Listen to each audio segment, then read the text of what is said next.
Hey guys, I just drew a popcorn, so yeah. I have no clue.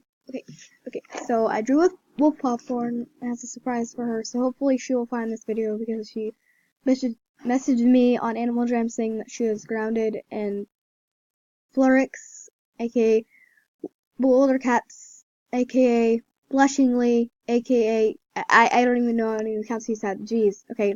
So, and she's on vacation. I didn't know you could take a vacation from editing. Okay, maybe I'll take that as, oh no! Okay, I had to put this in MS Paint. Here's the real art in Final Cut. There. So anyways, here's some proof that I made it. Hang on, I need to go move the recorder just a little bit. I was cleaning up the line art.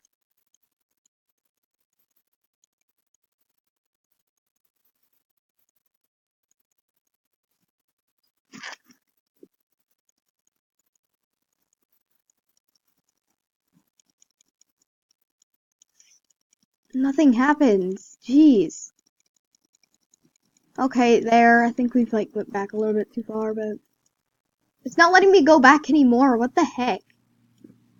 Okay, let's just go back to where I was. Okay, so anyways, yep, that's just my art for wolf popcorn. I don't care about if she uses it or not, but to be honest, I just want to make art for someone, so then I thought, okay, let's go make some art for wolf popcorn because it's bad for her. Her best friend's on freaking vacation and she got grounded. I know what it's like to be grounded. Ah, my headphones! Oh no! Oh no, my headphones like fell out. Shoot. Well, not my headphones. I have little like, whatever.